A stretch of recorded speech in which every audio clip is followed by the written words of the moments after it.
Nung Tuesday lang ay medyo nilapitan namin yung aming dating employer kasi may kamag-anak din kami na gustong makarating dito sa Canada at tinitignan namin yung possibility na ma-hire din siya kahit papaano. Kaya lang, although sinabi na namin na parang this is not a good time at naghahanap pa rin kami ng kasagutan dun sa tanong ng aming kamag-anak. Siyempre, bilang kamag-anak mo na close mo, gagawan mo ng way, parang ganon, di po ba? Unluckily, noong Tuesday, nung kinausap ng asawa ko yung dati naming employer dito sa Saskatchewan, ay nagkaroon sila ng conversation about doon sa hiring process and so on. Kaya lang, ito yung medyo hindi magandang balita na narinig namin mula sa employer namin noon lang Tuesday. At ito po yung sinabi ng dati naming employer, no? At dati rin namin na nakakausap na yung employer namin with regards to the employment ngayon dito sa Saskatchewan. At medyo hindi talaga maganda yung balita dahil kung titignan po ninyo, sabi dito sa aking may bahay, "Hi Precious, I'm not sure if you're aware but the federal government dropped all SINP quotas. So even right now, I am unable to help my current employees until they are open SINP for restaurants." Sabi naman po ng asawa ko, nung Tuesday lang po ito. "Oh, I see that. Thank you." So sabi naman po nung dati naming employer, they basically shut down SINP in March. Sabi naman ng asawa ko ulit, so it's been a month already or few months ang yun ang ibig sabihin. "I don't know what to do now and take care always. Sorry for bothering you." So he needs to find an employer that can do LMIA. What does his work permit expire? And then ang reply po ulit, "I just got the word 5 minutes ago they aren't granting LMIA as the unemployment rate." So I just got word 5 minutes ago they aren't granting LMIA as the unemployment rate hit 6%. "You won't be able to find another employer as the problem is there is no quotas for provincial programs. The federal government plays quotas. I have an employee where I applied in February po ito ha, they still won't give a letter as the quotas are full." Oh no, so sad. It's a big problem on that. Why they're making so hard for other people nowadays? It's been hard for well over a year. Our hospitals, schools, and housing can't accommodate the amount of people they have let into the country. So they have to build more.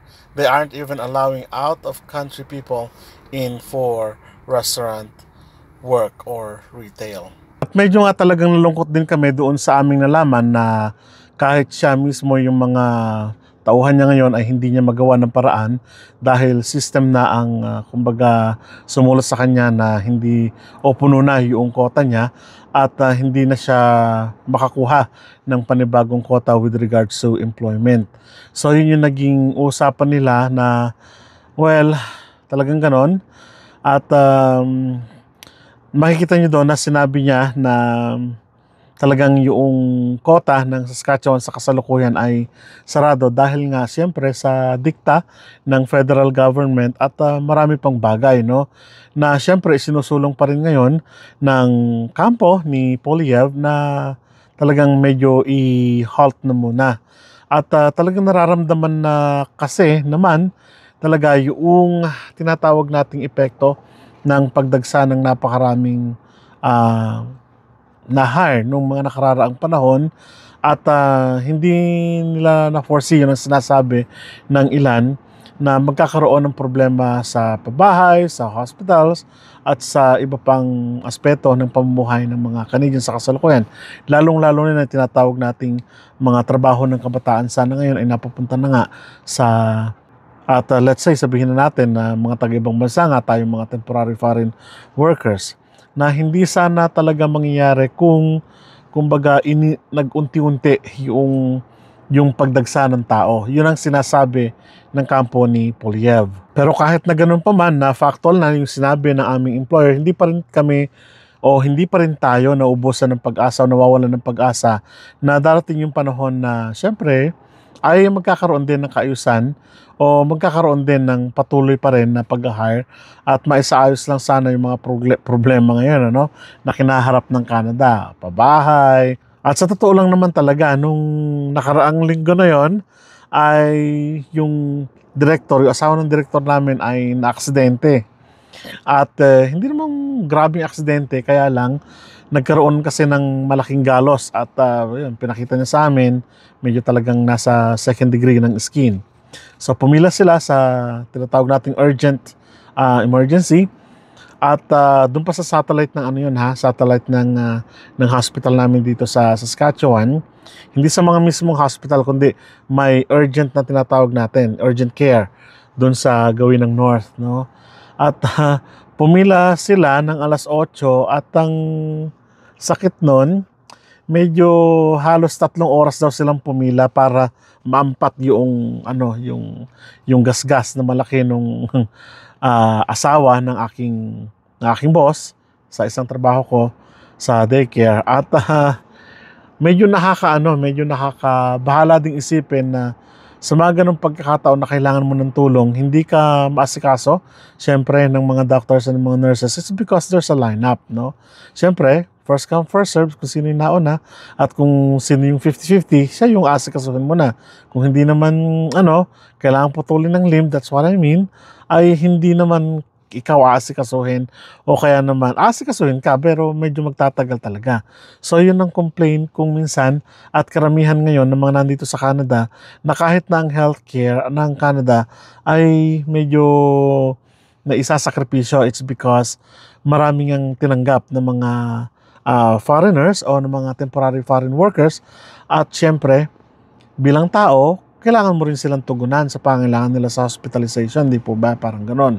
At syempre, yung mga ganong pagkakataon ang nakakadagdag sa pressure sa lipunan ngayon dito sa Canada. Kaya nga, kung titignan natin mabuti, medyo ngayon natin nararamdaman talaga yung epekto ng pagdagsa ng napakaraming international students, napakaraming temporary foreign workers na nagkaroon ng napakalaking impact sa society, sa Canadian society, sa kasalukuyan, sa Canadian citizens, sa permanent residents at yung may mga papers sa dati na ang sinasabi nga ng employer namin dati ay nahirapan sila kahit hanggang, imagine, February, no?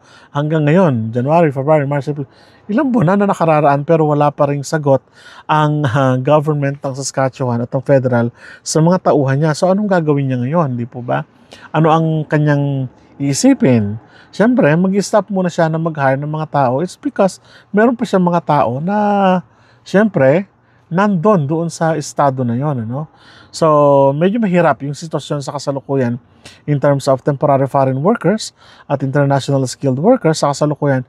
It's because of the current na mga rulings with regards to immigration. So, mararamdaman natin yan. At yung isang pinsan ko tumawag at galing sa Alberta, marami daw mga Filipino na umuwi dahil hindi na nakapag-renew ng kanilang LMIA at hindi na nabigyan ng job offer. So, nakakalungkot isipin yun, pero ano ang magagawa natin? Pero ang kainaman dito, at least may experience sila at pwede sila mag-apply anytime at makabalik dito sa Canada. So, as long as na meron pa rin naghahanap na employer dito sa Canada at hindi matugunan ng citizen o ng taong bayan ng Canada, mag-hire pa rin naman sila. That's the positive side of it. At let's pray na umasa tayo na matugunan ng mas maaga yung mga problema na kinakaharap ng Canada sa kasalukuyan para ma-accommodate naman yung mga kababayan natin, yung mga kamag-anak natin na gusto nating mapunta rin dito, makasama natin na umunlad in terms of economy and so on and so forth, no? So, huwag po tayo mawawalan ng pag-asa, no? Mayroong darating para sa atin, no? So, kapit lang po tayo sa Panginoon. Always pray na magbago yung ating mga ruling sa kasalukuyan at magkaroon ng chance naman po yung ibang mga kababayan natin. So, maraming salamat po at kita-kita po tayo sa mga susunod na vlog. Sa muli po, paalam.